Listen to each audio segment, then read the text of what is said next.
Problem के होता है तो तुम्हें चेक कर सकते। Okay, so once again good morning all. Good morning sir.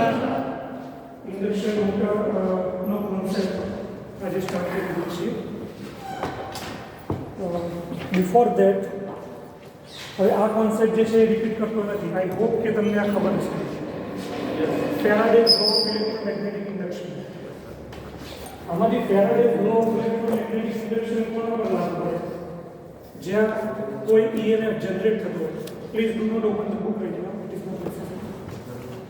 જ્યારે કોઈ EMF જનરેટ થતું હોય ત્યારે જો કોઈ મોટરિંગ એક્શન થઈ રહી છે કે જેના ઉપર ફોર્સ લાગી રહ્યો છે, તો ફોર્સ લાગે ત્યાં Faraday's law of electromagnetic induction બને।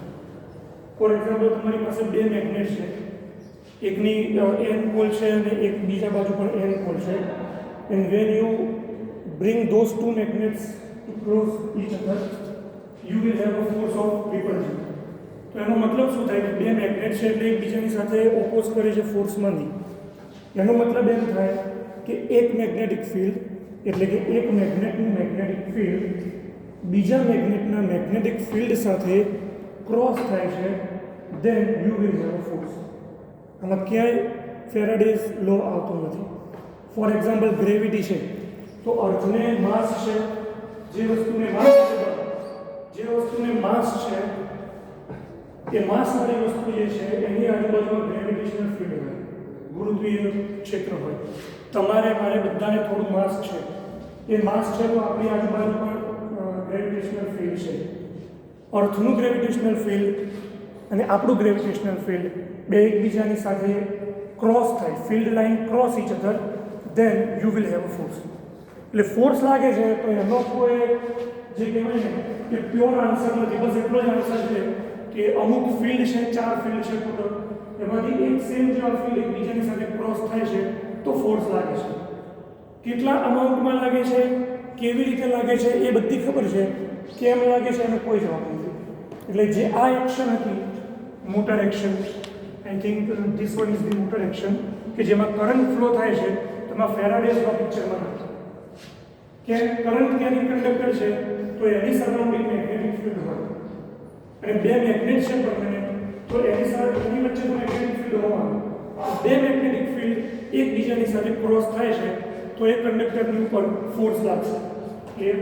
અને આ જે કિસ્સો હતો આની અંદર Faraday's law of electromagnetic induction હતું, એમાં મેગ્નેટિક ફિલ્ડમાં કંડક્ટરની રિલેટિવ મોશન હતી, જેના કારણે આની અંદર EMF જનરેટ થતું હતું, અને જો એને ક્લોઝ સર્કિટ કરવામાં આવે તો એમાંથી કરંટનો ફ્લો થાય છે। હવે આજે આપણે જે કોન્સેપ્ટ સ્ટડી કરવાનો છે એ કોન્સેપ્ટ છે the concept about rotating magnetic field. આ શબ્દ તમે ફર્સ્ટ ટાઈમ સાંભળતા હશો, પહેલાં તમે આ શબ્દ નહીં સાંભળ્યો હોય। Rotating magnetic field induction motor માટે બહુ જરૂરી છે, કારણ કે એના પ્રિન્સિપલ ઉપર ઇન્ડક્શન મોટર વર્ક થશે। અને રોટેટિંગ મેગ્નેટિક ફિલ્ડ એ શબ્દો પરથી તમને ખબર પડશે કે મેગ્નેટિક ફિલ્ડ જે છે એ રોટેટ થાય છે। હવે તમને એક ક્વેશ્ચન થશે કે મેગ્નેટિક ફિલ્ડ રોટેટ કેવી રીતે થાય? એનું શોર્ટ ફોર્મ છે RMF।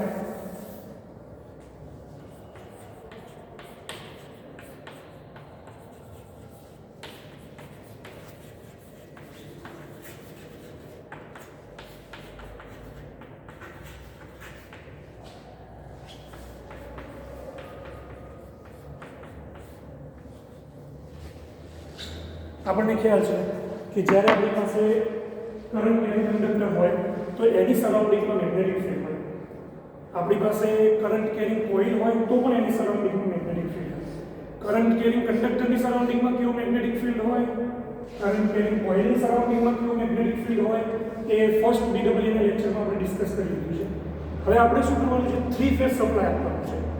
તો 3 ફેઝ સપ્લાય કેવી રીતે હોય, 3 ફેઝ સપ્લાયના વેવફોર્મ કેવી રીતે ડ્રો કરવા એ એકવાર રિપીટ કરી દઉં છું, ઓલ્ધો તમને એ વસ્તુનો ખ્યાલ જ હશે, આપણે એક લેક્ચરની અંદર એ વસ્તુ ડિસ્કસ કરી છે।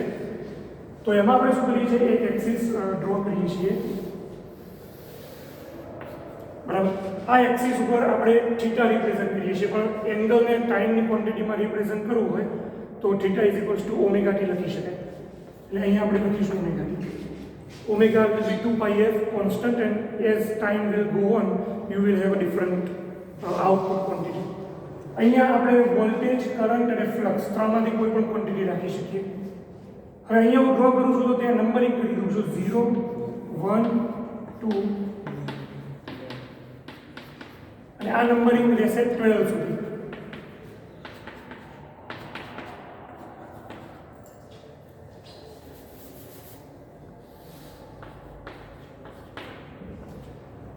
આવું આપણે એટલા માટે કર્યું કે આપણે વ્યવસ્થિત 3 ફેઝ વેવફોર્મ ડ્રો કરવા છે એટલા માટે.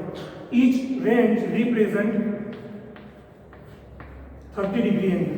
ઓકે, હવે હું તમને એમ પૂછું કે આ 30 ડિગ્રી છે તો 2 નંબર ઉપર કેટલા ડિગ્રી છે? 30 + 30 60 ડિગ્રી. અથવા તમે એવું પણ રિપ્રેઝન્ટ કરી શકો કે 2 × 30 યુ વિલ ગેટ 60. હું તમને એમ પૂછું કે 90 ડિગ્રી કઈ જગ્યાએ છે તો તમે કહી શકો 3. ઓકે, અને 12 જે છે એના પર 360 ડિગ્રી પૂરા થાય છે. એના પછી આપણે મેગ્નીટ્યુડની એક બાઉન્ડ્રી ફિક્સ કરી દઈએ. ફોર એક્ઝામ્પલ મેગ્નીટ્યુડ આપણે અહીંયા સુધી રાખીશું, સમથિંગ લાઈક ધીસ, અને એટલું જ મેગ્નીટ્યુડ આપણે અહીંયા પણ રાખીશું. આ મેગ્નીટ્યુડ એ છે, એનું એમ્પ્લિટ્યુડ એ છે ફોર એક્ઝામ્પલ. હવે મારે એક વેવફોર્મ ડ્રો કરવું છે સાઇનોસોઇડલ આર ફેઝનું કોઈ રીતે, તો હું 0 થી સ્ટાર્ટ કરીશ અને 3 ઉપર મેક્સિમમ છે ત્યાં સુધી જઈશ. શરૂઆતનો જે પોર્શન છે એ લિનિયર રાખવાનો, સીધી સ્ટ્રેટ લાઇન 45 ડિગ્રી, અને 2 સુધી પહોંચીએ એના પછી સેજ કર્વેચર આપવાનું. બરાબર, એના પછી 3 પોઈન્ટ છે તો અહીંયા 1 2 3, આ 3 પછીના 3 પોઈન્ટ 1 2 3 એટલે 6 ઉપર, તો ત્યાંથી પણ એપ્રોક્સિમેટલી સેજ કર્વેચર આપવાનું અને બાકી સ્ટ્રેટ લાઇન. એટલે આ થઈ ગયું 180 ડિગ્રી હાફ સાયકલ. એના પછી 1 2 3 90 ડિગ્રી ઉપર છે તો થોડું ઇનિશિયલી સ્ટ્રેટ લાઇન આપીશું અને એના પછી કર્વેચર, એન્ડ 1 2 3 9 પછી તો આ એક સાઇન વેવ. એના પછી એના 3 ઇક્વેશન છે. હું ફ્લક્સની વાત કરું તો flux of R is phi maximum sin omega t, ry is phi maximum sin omega t minus 120.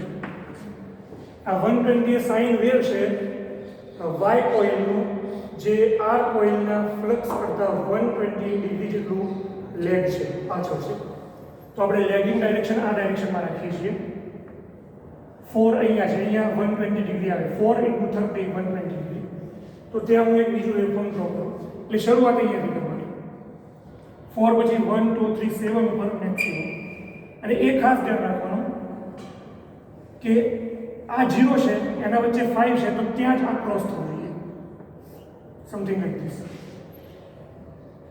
અને એના પછી અહીંયા સુધી સ્ટ્રેટ લાઇન અને 6 પછી સેજ કરવી છે. 1 2 3 પછી 7 પછી છે 1 2 3 10 ઉપર, and then 1 2 3 something like here. તો 11 જે છે ત્યાં ક્રોસ થવું જોઈએ એપ્રોક્સિમેટલી. ઓકે, અને આ જે વેવફોર્મ છે એને બેકવર્ડ સાઈડ એક્સટેન્ડ કરવાનો. તો 4 છે એના પછી અહીંયા 1 2 અને 3, તો આ બાજુ.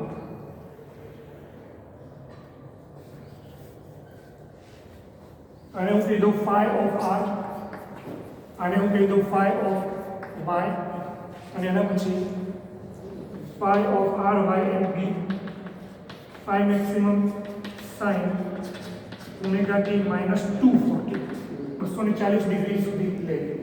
તો 240 का मतलब આવશે 8, બરાબર. 8 × 30 you will get 240.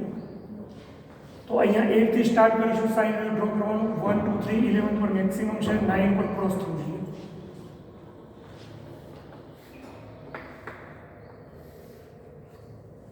and continue, it will go on.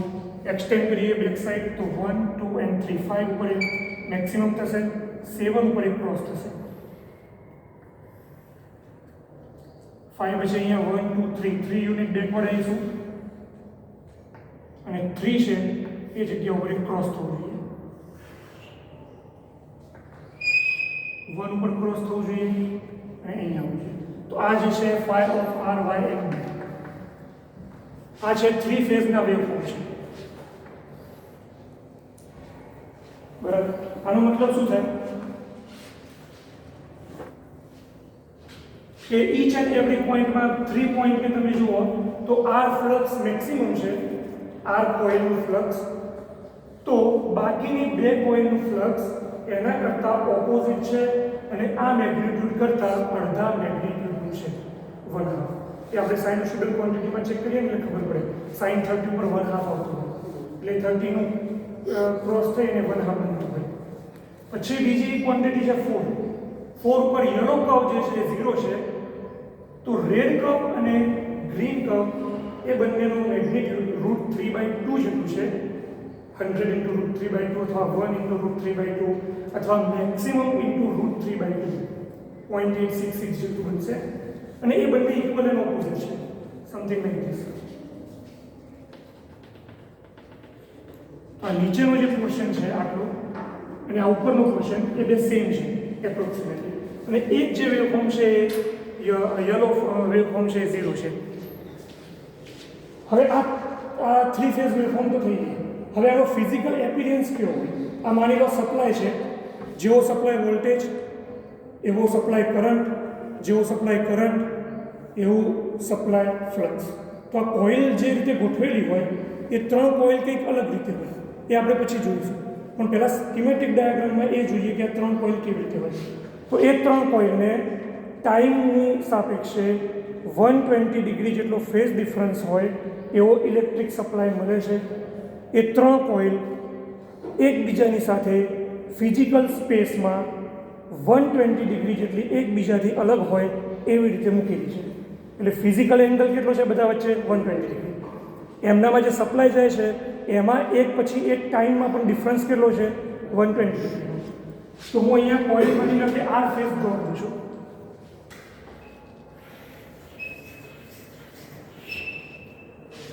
Degree ઉપર y ફેઝ અહીંયા એપ્રોક્સિમેટલી 90 ડિગ્રી હશે એના પછી એડ કરીએ 30 ડિગ્રી એટલે આ 90 ડિગ્રી બન્યું અને એના પછી 120 ડિગ્રી આના પછી 120 ડિગ્રી એટલે એપ્રોક્સિમેટલી અહીંયા જે છે બી ફેઝ હશે તો આર ફેઝની કોઇલ છે આ વાય ફેઝની કોઇલ આ બી ફેઝની કોઇલ બરાબર ત્રણે એસી સપ્લાય આપેલા છે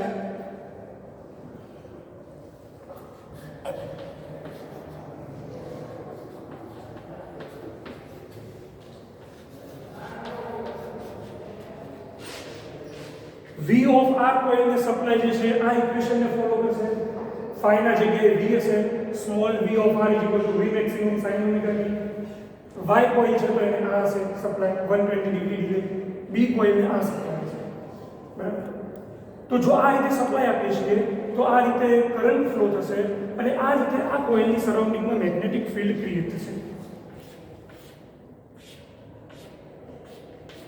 હવે 3 ફ્લક્સનું રિઝલ્ટન્ટ કેવું બને છે એ આપણે અહીંયા ઇમેજિનેશન કરવાનું છે તો હું પહેલા એક વેક્ટર ડ્રો કરું એના પરથી તમને બાકીનું બધું ઇમેજિનેશન છે એ થઈ જશે આ મેક્સિમમ છે તો પોઝિટિવ છે પોઝિટિવનો મતલબ હું એવું રાખું છું કે કોઇલથી અંદરની સ્પેસ તરફ જતું મેગ્નેટિક ફિલ્ડ મેક્સિમમ તો મેક્સિમમ આ રીતે છે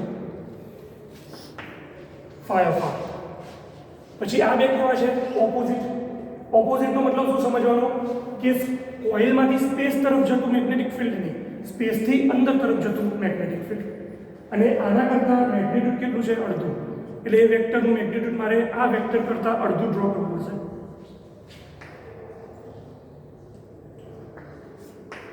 આ રીતે phi of y એના પછી ગ્રીન કોઇલની અંદર પણ સેમ એટલું જ છે અને એ આ રીતે છે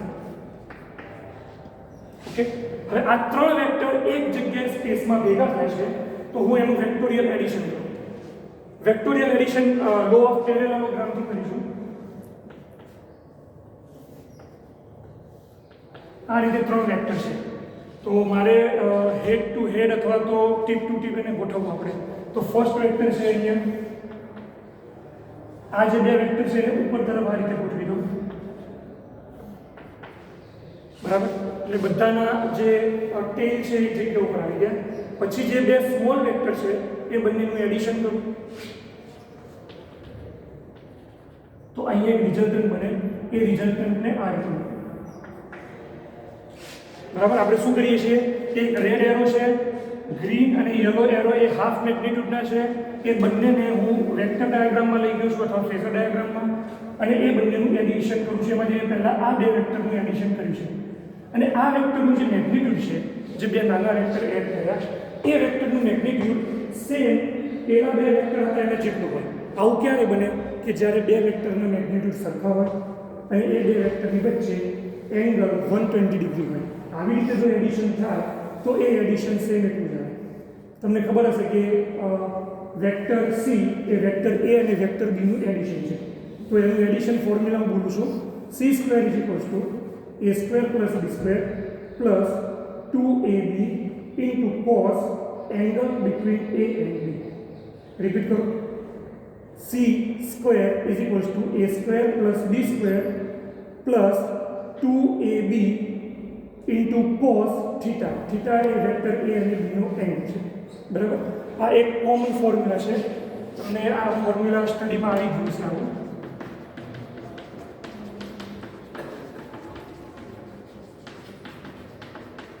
બરાબર.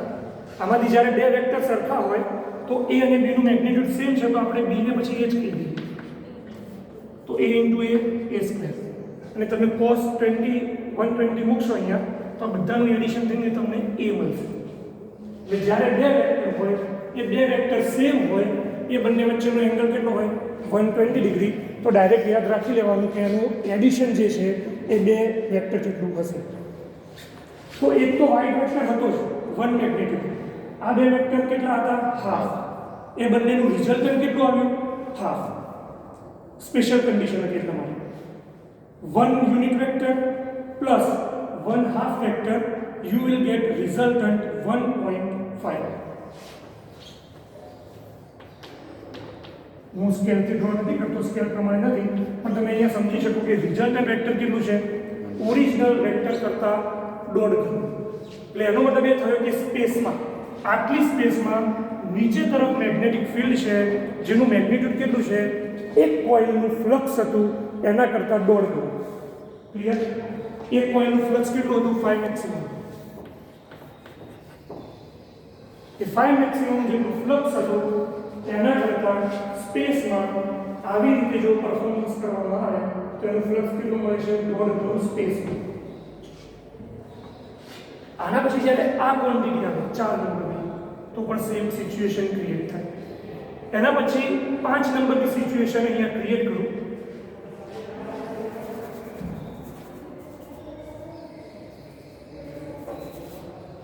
ચલો 5 નંબર ઉપર ગ્રીન વેક્ટર નેગેટિવ અને એનું મેગ્નિટ્યુડ કેટલું છે? 1.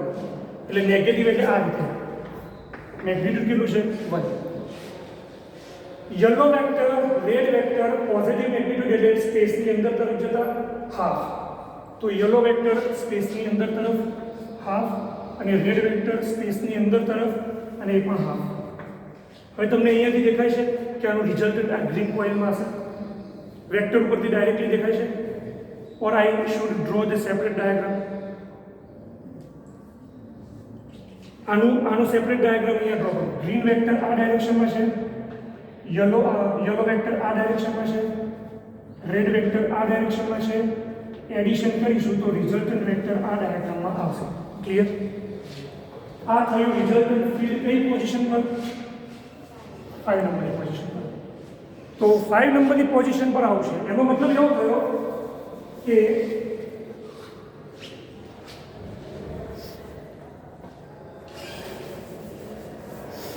3 નંબરની પોઝિશન પર રિઝલ્ટન્ટ મેગ્નેટિક ફિલ્ડ આ રીતે હતું. 4 નંબરની પોઝિશન અત્યારે સ્કીપ કરીએ છીએ. 5 નંબરની પોઝિશન પર વેક્ટર આ રીતે છે અને આ જ રીતે 7 નંબરની પોઝિશન તમે ચેક કરી લેજો, વેક્ટર આ રીતે બનશે. ઓકે, એનો મતલબ એ થયો કે સ્પેસમાં એક મેગ્નેટિક ફિલ્ડ જે 3 કોઇલનું રિઝલ્ટન્ટ છે એ મેગ્નેટિક ફિલ્ડ આ રીતે ફરે છે. આનો મતલબ મેગ્નેટિક ફિલ્ડ સ્પેસમાં રોટેટ થઈ રહ્યું છે. Are you getting this concept? આને કહેવાય રોટેટિંગ મેગ્નેટિક ફિલ્ડ. મારી પાસે એક મેગ્નેટ છે, અહીંયા N પોલ છે, અહીંયા S પોલ છે. હું આ રીતે N પોલ રાખી અને આ રીતે એને રોટેશન આપું તો સ્પેસની અંદર રોટેટિંગ મેગ્નેટિક ફિલ્ડ છે. આ મેં ફિઝિકલ મેગ્નેટને રોટેટ કર્યું. આના જગ્યાએ હું 3 સ્ટેડી કોઇલ રાખું, પણ સપ્લાય એવી રીતે આપું અને એમનું ઓરિએન્ટેશન એવી રીતે કરું સ્પેસમાં, તો પણ મને રોટેટિંગ મેગ્નેટિક ફિલ્ડ મળે. ક્લિયર? આ કોન્સેપ્ટ છે રોટેટિંગ મેગ્નેટિક ફિલ્ડનો. હવે આવી વસ્તુ તમે રિયલમાં પણ જોઈ હશે. એનું એક્ઝામ્પલ તમને એક બીજી રીતે આપું. ધારો કે દિવાળી ઉપર આપણે ફંક્શન હોય અથવા તો નવરાત્રિ હોય તો સિરીઝ લાઇટ હોય છે. એ સિરીઝ લાઇટમાં તમે અમુક ટાઈમે જોજો પેટર્ન જે છે આ રીતે મૂવમેન્ટ થતી હોય છે. ચંક ઓફ લાઇટ્સ, થોડી લાઇટ્સ મૂવમેન્ટ કરતી હોય છે. તો એ મૂવમેન્ટ જે થઈ રહી છે એ શું છે? શું એ સિરીઝ લાઇટનો કોઈ LED બલ્બ જે છે એ એક જગ્યાએથી બીજી જગ્યાએ મૂવ થઈ રહ્યો છે? નહીં. તો એ આપણને મૂવ થતું દેખાય છે એ શું છે? એ પરફેક્ટ સિક્વન્સમાં LED લાઇટનું ઓન ઓફ થવું. એ ઓન ઓફ એટલું વ્યવસ્થિત રીતે થાય છે કે રિઝલ્ટન્ટમાં આપણને એવું લાગે છે કે કંઈક મૂવ થઈ ગયું છે. આ એક એક્ઝામ્પલ. બીજું એક્ઝામ્પલ આપું તો માની લો કે આ 3 કોઇલની જગ્યાએ તમારી પાસે 3 બલ્બ છે. 3 વ્યક્તિઓ બેઠા છે જે પહેલાં આ બલ્બને ચાલુ કરે, અહીંયા બીજો વ્યક્તિ એના પછી આ બલ્બને ચાલુ કરે અને ત્રીજો વ્યક્તિ આ બલ્બને ચાલુ કરે. અને ધીરે ધીરે એ પોતાની સ્પીડ વધારી રહે છે. તો દૂરના વ્યક્તિને એવું દેખાશે કે અહીંયા બલ્બ રોટેટ થઈ ગયું છે, સ્પીડ વધશે એના પછી. હકીકતમાં એવું કંઈ થતું નથી. ત્રીજું એક્ઝામ્પલ આપણે એવું ડિસ્કસ કરી શકીએ કે ફૂટબોલ મેચ ચાલતી હોય તો ઓડિયન્સ ઘણી વખતે વેવ ક્રિએટ કરતી હોય છે. તો કેમેરામાં તમને દેખાય કે એક વેવ એક જગ્યાએથી બીજી જગ્યાએ જાય છે. એમાં કોઈ ઓડિયન્સ એક જગ્યાએથી બીજી જગ્યાએ જતી નથી. કોઈ ઓડિયન્સનો હાથ એક જગ્યાએથી બીજી જગ્યાએ જતો નથી. આપણને જે મૂવમેન્ટ થતી દેખાય છે એ શું છે? Perfect pattern of those people. A people જે છે પરફેક્ટલી મૂવમેન્ટ કરે છે. એ જ્યારે અંગૂઠામાં આવે એટલે હાથ ઉપર કરીને નીચે મૂકી દે છે. તો એઝ અ રિઝલ્ટ તમને એક મૂવમેન્ટ થતી દેખાય. આ કોન્સેપ્ટ છે વેવનો. કોઈ જગ્યાએ વેવ ક્રિએટ થાય એટલે આવતો એક પછી પાણીનું વેવ હોય, કોઈ હ્યુમન વેવ હોય, કોઈ કપડા ઉપર વેવ હોય, કોઈ પણ ટાઈપનું વેવ હોય તો આ પેટર્ન ક્રિએટ થાય. એટલે આવું તમારે અન્ડરસ્ટેન્ડિંગ ક્રિએટ કરવાનું ચાલુ કરવાનું છે કે અહીંયા જે રોટેટિંગ મેગ્નેટિક ફિલ્ડ છે એ આ રીતે ક્રિએટ થાય છે ઇન ધેટ સ્પેસ. હવે આ જે છે ને આ વસ્તુ સૌથી પહેલાં નિકોલા ટેસ્લાએ શોધી કે આપણે વર્ચ્યુઅલી રોટેટિંગ મેગ્નેટિક ફિલ્ડ જે છે એને ક્રિએટ કરી શકીએ આવી રીતે. હવે મારી પાસે એક મેગ્નેટ છે, મારી પાસે એક કંડક્ટર છે અને મેગ્નેટિક ફિલ્ડ મૂવમેન્ટ થાય છે તો તરત Faraday's law of electromagnetic induction પિક્ચરમાં આવી છે. હવે અહીંયા મેગ્નેટિક ફિલ્ડ છે એ મૂવમેન્ટ કરે છે, યસ રાઈટ. એની જગ્યાએ વચ્ચે આપણે એક એવું મિકેનિઝમ મૂકી દઈએ કે જે આ રીતે છે અને એના પર આ રીતે કંડક્ટર છે, વાયર. બરાબર. હવે આ જે મિકેનિઝમ છે સર્ક્યુલર એ રોટેટ કરે છે નહીં, પણ આ 3 કોઇલને સપ્લાય આપવાના સ્ટાર્ટ કરીશું તો આ બધા જ કંડક્ટર એવું સમજશે કે મારા સરાઉન્ડિંગમાં રોટેટિંગ મેગ્નેટિક ફિલ્ડ જઈ રહ્યું છે. એને કંડક્ટરને એવું લાગશે કે I am in the rotating magnetic field.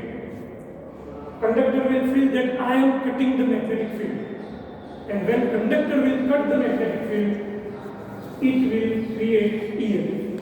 અને એ EMF ક્રિએટ થશે એટલે કંડક્ટરની અંદર કરંટનો ફ્લો થશે.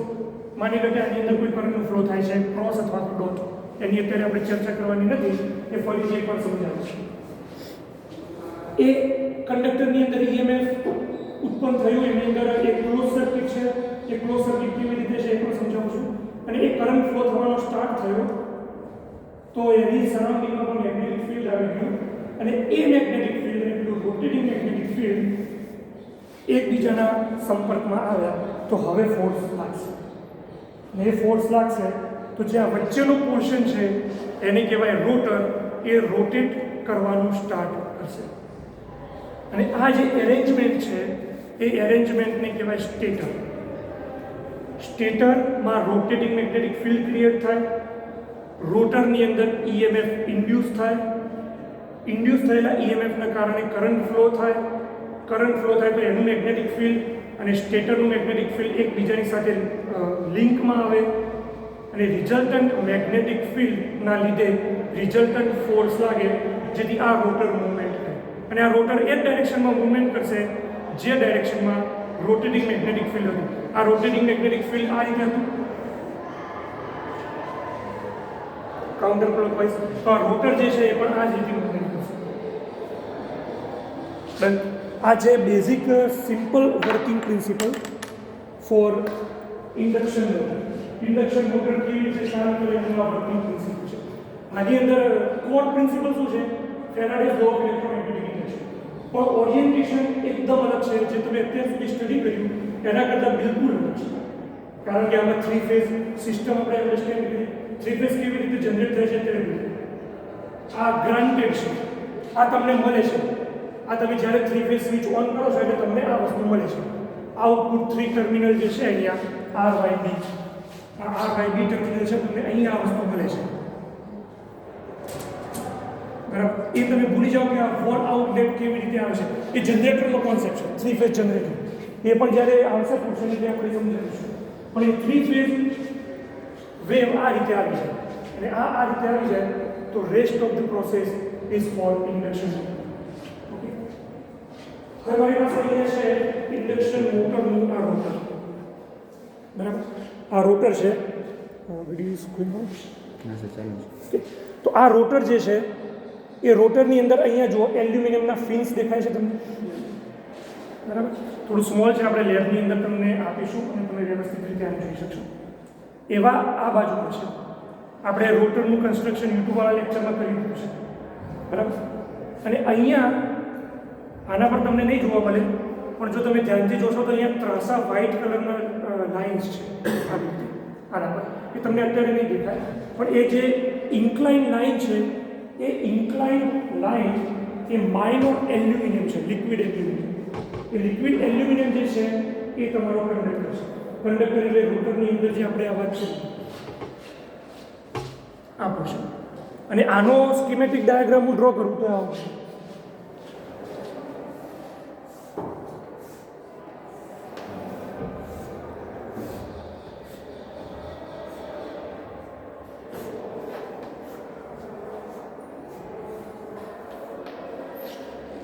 બરાબર? આનો સ્કીમેટિક ડાયાગ્રામ. અને આના પર તમને આ વ્હાઇટ કલરની રિંગ દેખાય છે, એવી જ રિંગ આ બાજુ છે.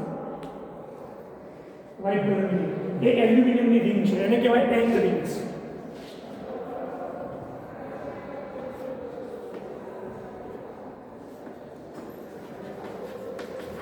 આ એન્ડ રિંગ છે અને આ જે પોર્શન છે કંડક્ટર છે. આ શાફ્ટ છે.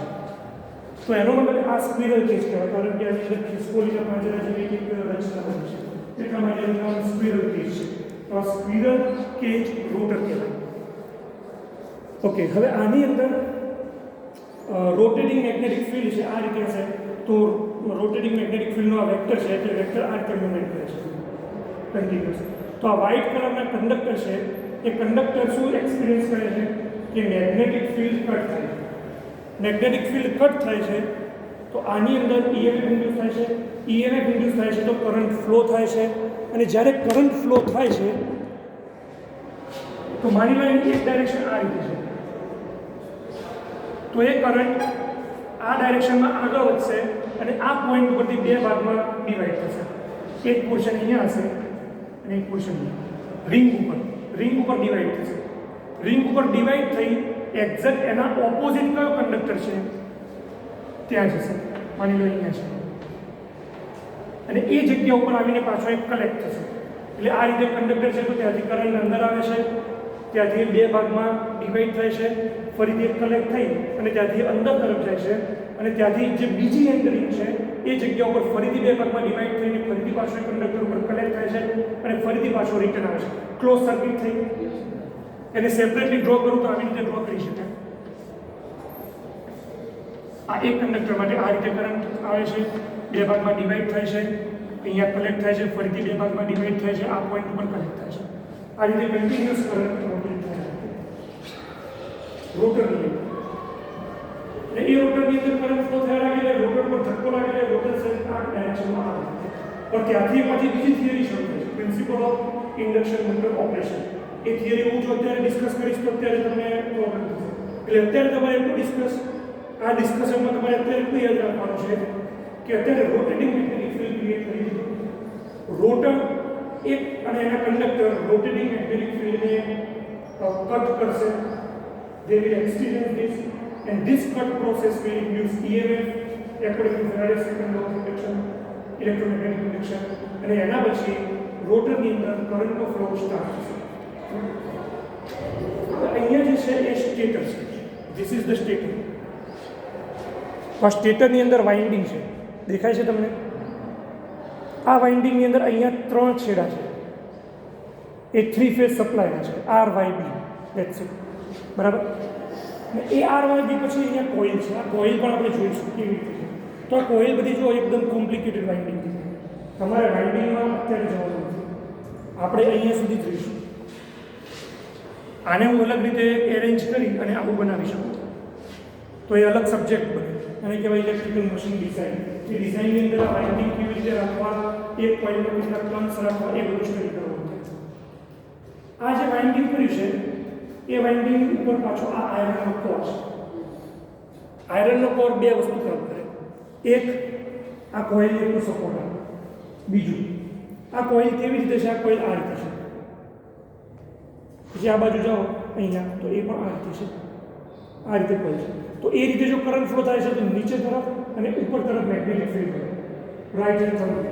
કાં તો આ ડાયરેક્શનમાં કરંટ હોય તો નીચે તરફ મેગ્નેટિક ફિલ્ડ આવે આ કોરની અંદર, અને જો કરંટ આ ડાયરેક્શનમાં હોય તો એ કોરથી બહાર તરફ છે. જેવું અહીંયા થતું કોરની અંદર તરફ આવે છે અને આ કોઇલમાં પણ કોરની અંદર તરફ, આ કોઇલમાં કોરથી બહાર તરફ જાય છે. અહીંયા આયરનનો મટીરિયલ છે, એનો મતલબ કે મેગ્નેટિક ફિલ્ડ અંદર તરફ અથવા બહાર તરફ જશે તો એ ફોલો કરશે આ મટીરિયલ. એટલે જેવું અહીંયાથી બહાર જાય છે તો અહીંયાથી આ ભાગમાં ડિવાઈડ થશે. ડિવાઈડ થઈને અહીંયાથી નીચે આવશે, અહીંયાથી નીચે આવશે અને પાછું આ ભાગથી એન્ટર થશે, પાછું અહીંયાથી પણ એન્ટર થશે. જો આ કોઇલનું ફ્લક્સ અહીંયા એન્ટર થાય છે તો એનો મતલબ સામેના પોર્શનમાંથી બહાર નીકળે છે. આ જે આયરનનો કોર છે એમાંથી ઉપર તરફ જઈને અહીંયા આ બાજુ આવશે, આ ડાયરેક્શનમાંથી જઈને આ બાજુ આવશે.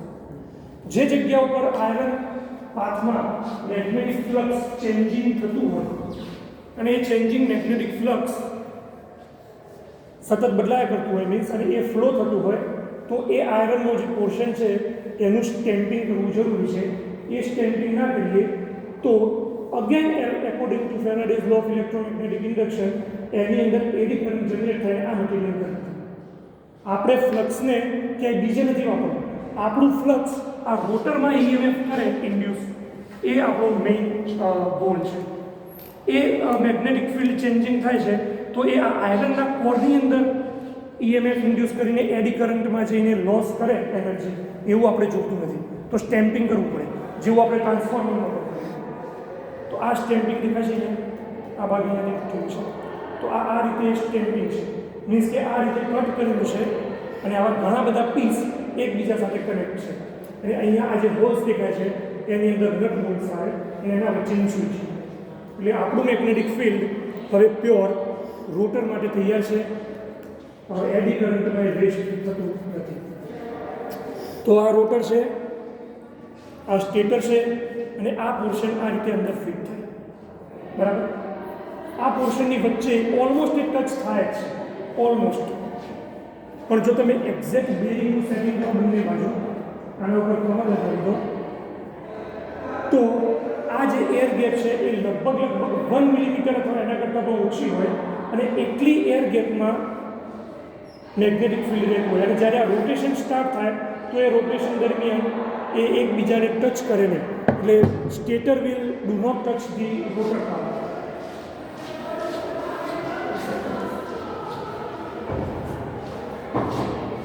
અને એટલી એર ગેપમાં બેરિંગના સપોર્ટ પર રોટર કોઈ પણ મોટર હોય તો એનું રોટેટ થતું હોય. અગેન આ વસ્તુ છે એ પણ ચેન્જિંગ મેગ્નેટિક ફિલ્ડ તો એક્સપિરિયન્સ કરે જ છે.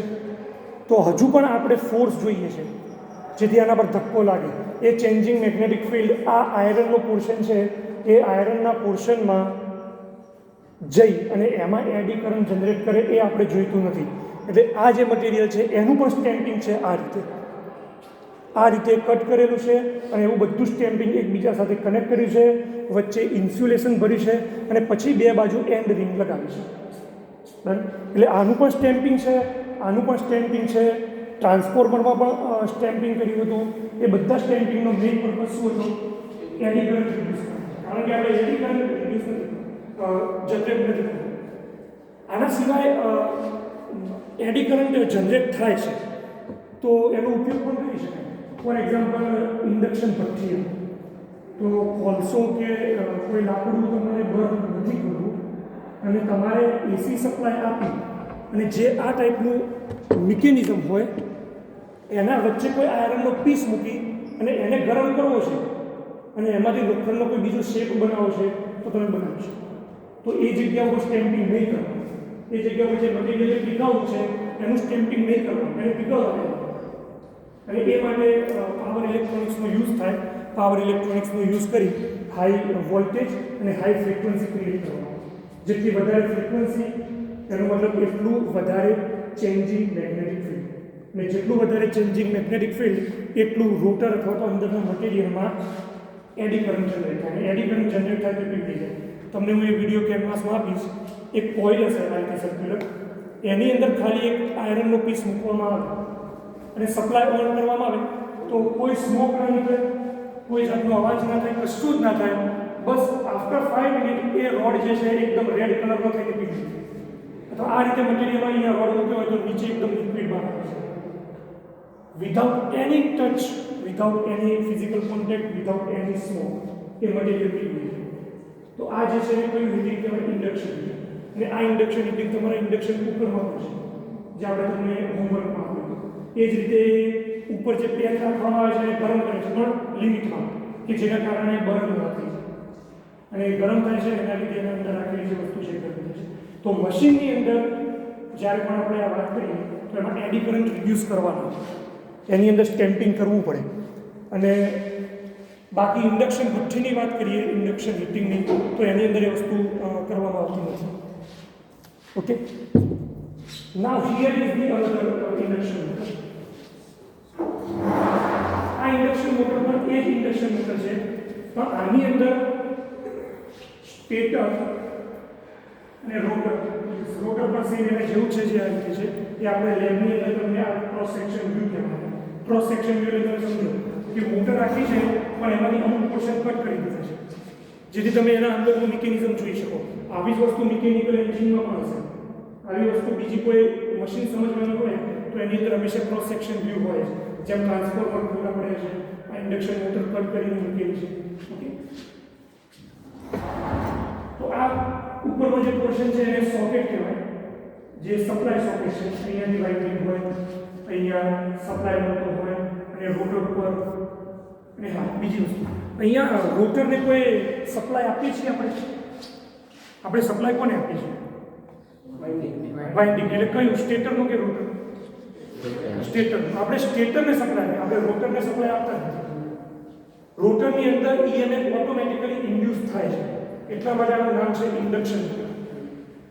અને ફિઝિકલી જ્યારે પણ આનું વર્કિંગ ચાલતું હોય એ દરમિયાન પણ થ્રુ આઉટ, ભલે આની અંદર કરંટ રહ્યો, ભલે આની અંદર વોલ્ટેજ રહે, પણ ફિઝિકલી કોઈ રિયલમાં સપ્લાય આપવામાં આવતું નથી. જે કંઈ પણ છે એ ઇન્ડક્શનના લીધે છે. હવે એર ગેપ જે છે એ બહુ સ્મોલ રાખવામાં આવે છે. એર ગેપ કોને કહેવાય? તો આ જે પોર્શન હતો એને એર ગેપ કહેવાય.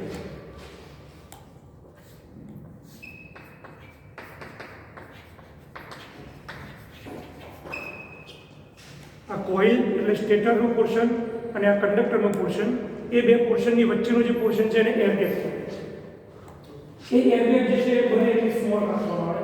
સ્મોલ એટલા માટે રાખવામાં આવે કે આપણે maximum amount of magnetic field use કરી શકીએ. બીકોઝ મેગ્નેટિક ફિલ્ડ મેગ્નેટથી દૂર તરફ જઈએ એમ અંતરની સાપેક્ષે 1/r² અનુસાર કરતું જાય.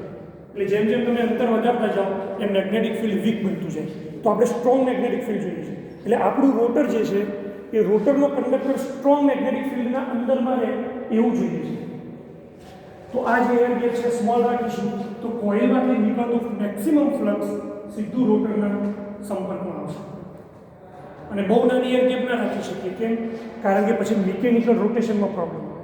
માની લો કે એર ગેપ એટલી બધી નાની છે કે જેના કારણે બેરિંગમાં સહેજ મૂવમેન્ટ થઈ તો આ રોટર એ સ્ટેટરની સાથે અથડાશે અને ફાસ્ટ સ્પીડમાં અથડાશે તો ફિઝિકલ કોન્ટેક્ટ થઈ ગયો.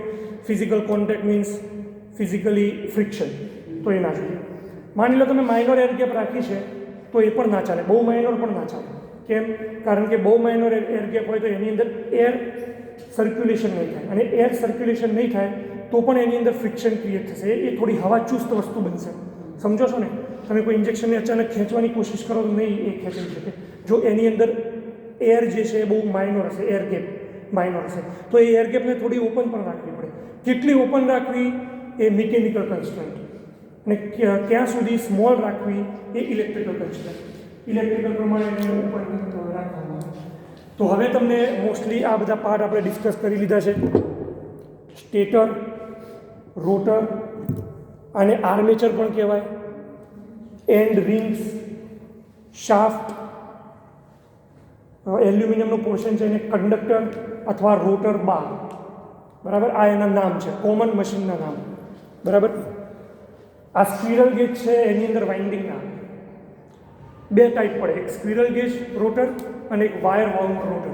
વાયર વાઉન્ડ રોટરમાં આવું ના હોય, એની અંદર જેવું અહીંયા વાઇન્ડિંગ છે સ્ટેટરમાં એવું રોટરમાં પણ વાઇન્ડિંગ હોય, અને રોટરનું વાઇન્ડિંગ જે છે એ એક્સપિરિયન્સ કરે ફોર્સ. એટલે આર્મેચર અને આ આર્મેચરના કંડક્ટર એન્ડ રિંગ્સ. સ્ટેટરની અંદર સ્ટેટર વાઇન્ડિંગ. બરાબર?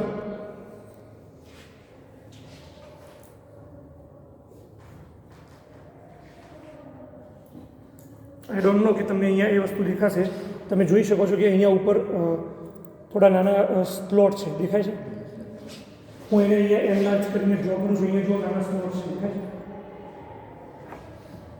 સ્લોટ છે આની અંદર. એ સ્લોટનો શેપ આ રીતે છે. આપણે અત્યારે એના વિશે બેઝિક ઇન્ફોર્મેશન લઈએ છીએ, વર્કિંગ પ્રિન્સિપલ પર આપણે નથી. અને એનો શેપ કેવો છે? બહુ સ્મોલ છે, પણ એને હું આ રીતે ડ્રો કરું છું.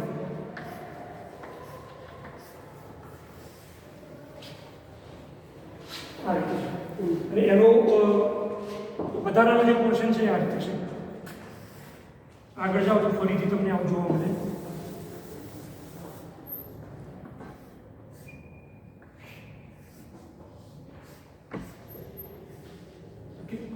આ પોર્શન છે. આ પોર્શન જે છે એના પર વાઇન્ડિંગ હોય.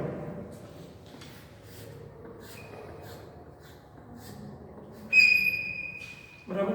તો આ જે આખું પોર્શન છે એને કહેવાય પોલ. પોલ એટલે મેગ્નેટિક પોલ જે છે એની વાત છે.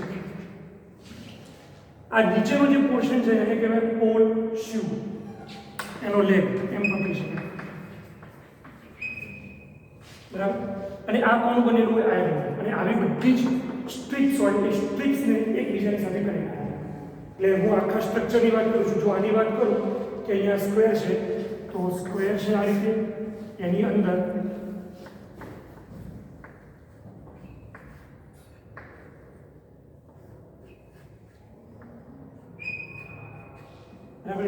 નથી ડ્રોઈંગ પર તમે સમજી શકો છો કે આ રીતે આ સ્ટ્રક્ચર છે અને આ એક ચિપ છે. આવી ઘણી બધી ચિપ્સને એકબીજા સાથે કનેક્ટ કરી છે.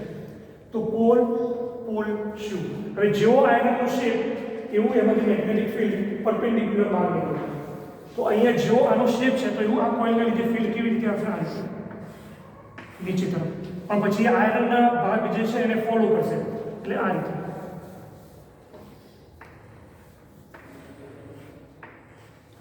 અને જે પોલ શૂ છે એમાંથી આ રીતે બહાર નીકળે છે.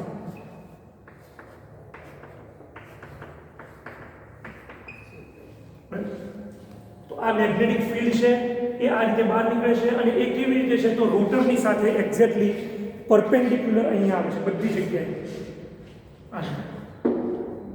એટલે રોટરના ઉપર પરફેક્ટલી પરપેન્ડિક્યુલર મેગ્નેટિક ફિલ્ડ આવે છે.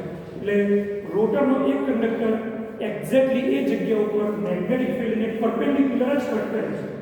ભલે ઓવરઓલ આખું મશીન સર્ક્યુલર થયું, પણ જ્યારે આપણે આ એર ગેપની વાત કરીએ કે આ એર ગેપ સ્ટેટર છે એની અંદર હું મશીનને ફિટ કર્યો, તો એ એર ગેપની અંદર આનો એલ્યુમિનિયમનો કંડક્ટર એક્ઝેક્ટલી પરપેન્ડિક્યુલર જ મેગ્નેટિક ફિલ્ડને એક્સપિરિયન્સ કરે છે એના ઉપરથી આ રીતે જતો. બરાબર? એટલા માટે આનો શેપ એવી જ રીતે રાખવામાં આવે છે. આવી રીતે. તો પોલ છે, પોલ શૂ છે, આની આ ટીપની પણ ડિઝાઇન કેટલા પોર્શનની આટલા પોર્શનને કેટલું મેઝરમેન્ટ રાખવું, કેવી રીતે પરફેક્ટ ડિઝાઇન કરવું, આની પણ ડિઝાઇન કરવું. આના ઉપર મિનિમમ એક ચેપ્ટર થાય જો ડિસ્કસ કરવું હોય તો આ ટીપની ડિઝાઇન. તો એવી રીતે આ ઓવરઓલ ફર્સ્ટ ઇન્ટ્રોડક્શન હતું તમારું 3 ફેઝ ઇન્ડક્શન મોટર અને generation of rotating magnetic field. Rotating magnetic field કેવી રીતે જનરેટ થાય છે with steady points. Okay, all right, I think this is enough from your side. If you have any question, then you can ask now. We have still 10 minutes.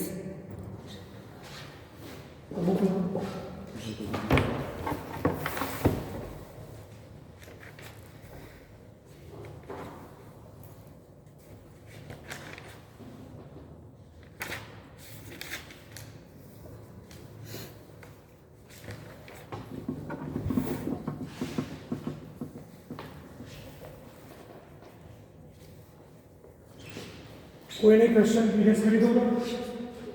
एक small phasor diagram पर topic से 5 minute discuss करेंगे.